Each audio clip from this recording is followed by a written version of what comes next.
สบายดี FC ส้มโกอดทัวร์เนาะตัวนี้เขาอยู่ที่บ้านพนา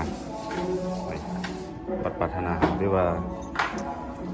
เงาประธานส้มลำปีนี้เรียกว่าเริ่มขัดซีมาเนาะขัดพื้นที่มานางคงใหญ่เขาประเดิมปีนี้เรียกว่าจัดหนักจัดเต็มต้องปีมี1 นะซ่องเนาะปีนี้เรียกว่าจัดเต็มอีกเลยปีนี้อย่างขนาดนั้นเขาเต็มที่เบิ่งส้มคืนใหม่เงานางคงใหญ่บัฒนาเนาะคือว่าโอ้เด็บไม่ลอยเลยก็เรือลำนี้ก็ยังคำคือคุณคือว่าบ่มีการตาบเลยเรือลำนี้คือว่าลอยตั้งแต่คืนใหม่เนาะนี่ฮานานะคงใหญ่คือว่าพระธรรมเนาะเนี่ย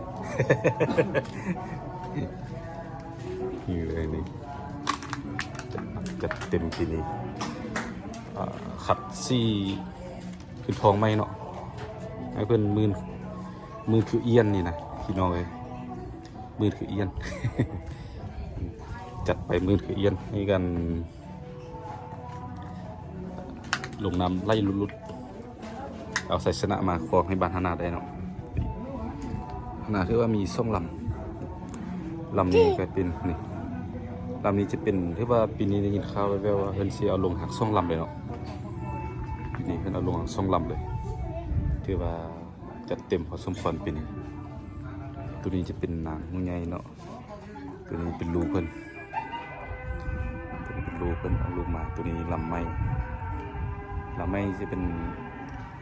ครึ่งสูดครึ่งกูน แต่ไปไม่เป็นลำเดียวเนาะแต่ว่าทองแหลมนี่ทองมันจะแหลมน้อยนึงแหลมคล้ายๆเขาสไตล์มาสูดแต่กรรมการเป็นบนมัดเนาะเพื่อการเกี่ยมลงสแลกคือว่าไงสมควรขนาดติดระดับ1เลยเนาะเซฟลีก็ไม่งามมันใหญ่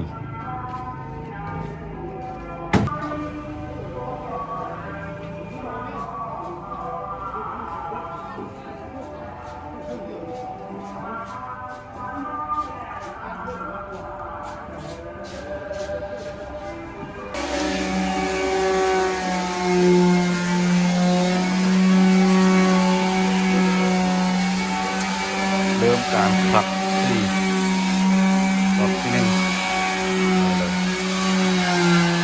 การคืนเป็นดอกเต็มลายเราในบ้านที่ดีในบ้านลงมือเองงานนี้สร้าง6 5 เดือนเต็ม4 ดอกมัน4 โมงตึมๆไหม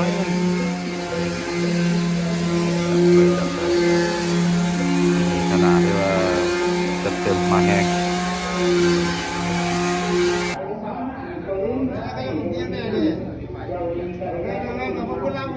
ซี่จ้างมาได้สปอร์ตเลยวัดดีกว่าว่าไง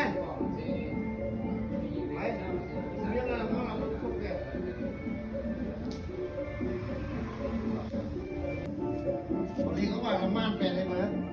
ลองนึกลองว่าคนไทยอยู่นี่เด้อก็จะพูดอะไรจังแล้วว่าเอาไอ้ที่ยังกันเดียวว่าอะไรอยู่น้ำว่าเขามาเลยชื่อตบกบโป่งใหม่อยู่นี่คนมานี่ไปไล่เล่าเราไปตกตั้งไฟอยู่นี่ตายมาสักทีนี้เลิศนะมาสักทีนี้ไปเลยลูกมากล้องแม่กล้องแม่ก็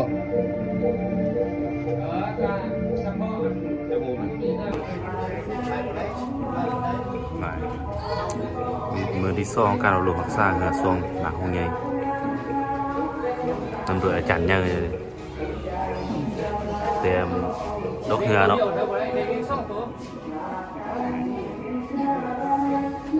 ตอนนี้ก็จัดการเกือบสแลกคืนทองเนาะได้สั้น1แล้วยังคัด ขัดคือเราทาไม้เนาะ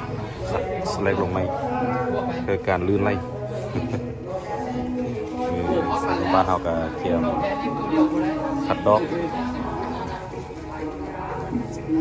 หัวซาหัวหางตรงซีไม้เนาะ